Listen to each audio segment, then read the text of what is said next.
What's going on YouTube? Chris Ola is back with another video on the channel, and today we've got a match preview: Arsenal versus Manchester City. This match is at the Etihad, so yeah, let's just get straight into it. The first thing I'm gonna say is I'm not expecting anything from this game. The only thing, okay, I'm not. Of course, I'm expecting something. The only thing I'm expecting is a respectable performance, no individual errors, no embarrassment, because the golfing quality between Arsenal and City's starting 11, the squad, the coaches, everything to do with the club at the moment is just so huge. We don't really stand a chance, and City always whip us. They always put us in our place. I don't know what it is about City and Arsenal, where you got teams like Wolves, you got underdog. Okay, teams like Wolves, Spurs, those sort of teams, they always get results against City. But whereas when we come to City, we always get slapped, we all get spanked, we always get, dominated, destroyed, whatever.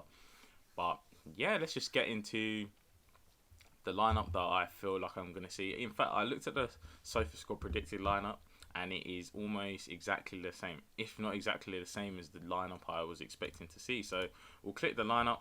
Leno's going to be in goal. I feel it's a bit too premature to be chucking Ramsdale in. Like, I like the idea of Ramsdale. He's good at passing. You know, I've almost given up with Leno, but Leno's our number one. He's the senior keeper. It's too soon to be chucking Ramsdale in, especially after he just played on Wednesday. Even though he had a good performance, maybe we'll be seeing Ramsdale as number one further down the line. Cedric Suarez at right back. I'm still disappointed we haven't signed a right back, but Cedric it is, because Chambers played 90 minutes, I believe, on Wednesday, and Cedric, he's rested. He played against Chelsea. He wasn't too bad. I just hope he might show something on Saturday, early kickoff. Rob Holding and Mari. If White is available, there's been a few rumours, a bit of noise that White might be able to come back prematurely, but I'm not banking on it. So, Rob Holding, Mari, we've got no choice. Maybe put Chambers at centre back, but it's not going to happen, isn't it? Like, this isn't FIFA, this isn't Football Manager. I really can't be saying play Chambers because I know he's not going to play there. It is what it is. Kieran Tierney at left back. I'm actually not too clued up on what happened with him on against Chelsea. Sorry, and we all saw him come off.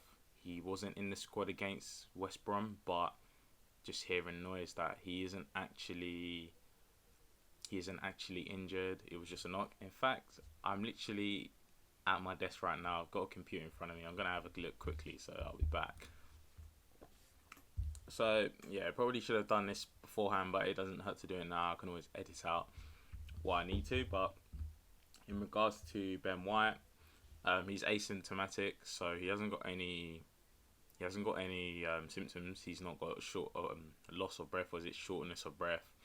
He's not affected, so he's probably able to train privately. And as soon as the isolation period is gone, as soon as he tests negative for COVID-19, he'll be straight back into training, straight back into the game. So I don't know the timing of how that's going to happen, but for now I'm just going to say Holding Mari centre back partnership. We've got Gabriel. He's now playing. He played, I believe, a full 90 minutes of under 23s, which is amazing. So he's going to keep training after the international break, which comes at a brilliant time. He'll play against Norwich. We've got Saka. Saka's fine, really. Tierney.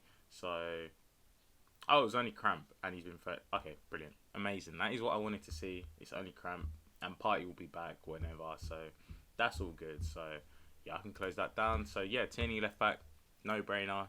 If it was only cramp, and there's no point in risking it, because we were 2-0 down at the time. It was an impossible task to come back, not gonna lie, because Chelsea are just that much better than us, and we had so many players missing. You know what? Don't risk an injury-prone player further when there's just absolutely no need. Fair enough. Lokonga, Xhaka, no brainer. No Partey, so Lokonga should step in, even though there have been a bit of noise amongst Arsenal fans suggesting that Partey and Lokonga should play together. I'd like to see that, but for now, Lokonga, Xhaka. I'm interested to see how Lokonga rises to this challenge. This is going to be a different type of challenge. Like Chelsea was an interesting challenge because we all know Jorginho, Kovacic. Chelsea are very, very dominant team in terms of possession. Their build up is brilliant, but City might just be a little level above. They're going to dominate possession. Like they're going to have Xhaka and Lokonga chasing balls. Like they're just gonna have them chasing balls like literally dogs. So it'll be nice to see nice to see how he rises to this. If he puts in a performance, then we can feel confident that this boy is going to be a player in the future. Got Bukayo Saka on the right. I'm drawn between him and Pepe because I feel like we're going to be counter attacking a lot. I still maintain that Saka is the better right winger, but I feel like Pepe may be suited for this game. Pepe, if he is prepared to just run at every cost, running behind, who's their left back? It's going to be either Zinchenko or or Cancelo, because let's not even talk about the other guy, that absolute clown.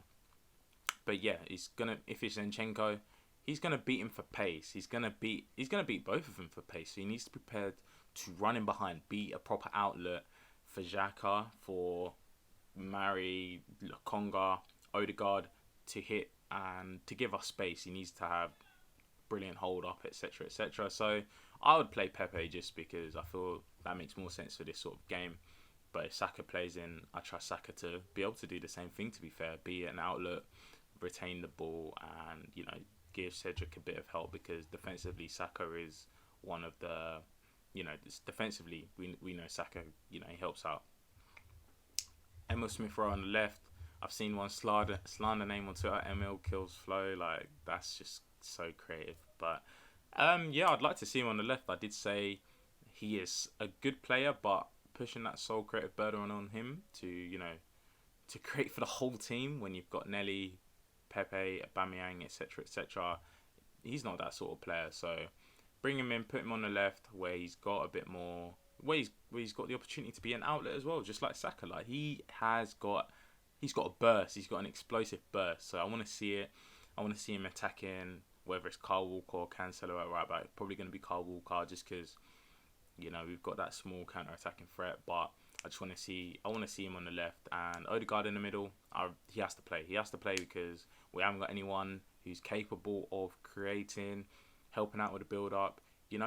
I like the way he drops in as like an 8, coming to the centre backs, dropping in to demanding the ball, to get on, to help with build up, to help the team tick from the middle, and then he's got the legs, he's got the intelligence, and he's got the eye to be effective in the final third when we've progressed from the third and the first phase of the build up. So I do like that about him. Just want him to be aggressive, want him to be a leader. He is a leader, to be fair. He's captain of his national team, so show us what that leadership can.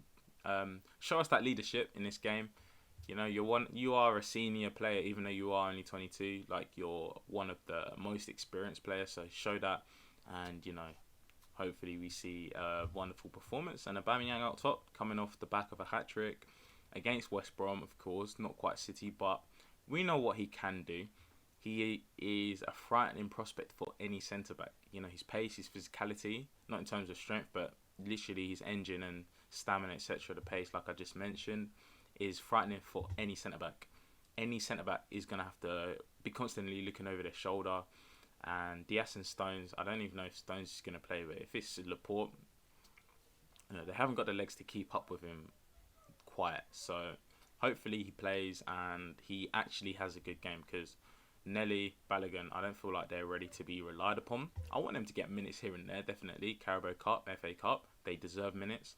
But Aubameyang is the main striker, and we have to, by fire, by force, he needs to be firing. Even though I have my reservations about him, I feel like he is the best option now, definitely for this game. Whether or not Lacazette is a better option because he glues the team together and whatnot, whether he's going to be on the way out is a conversation for another day. But stick Aubameyang up top, and let's hope he actually turns up. Let's hope. Last season was just a blip in his career, a season to forget for everyone, and Aubameyang more prevalently. But that is the lineup. I'm not really expecting much from the game. Like I said, I just don't want it to be embarrassing. I want a respectable performance. I want loads of energy, and show us why you trust Mikel, because the fans don't trust him. I don't believe in him as much as I want to.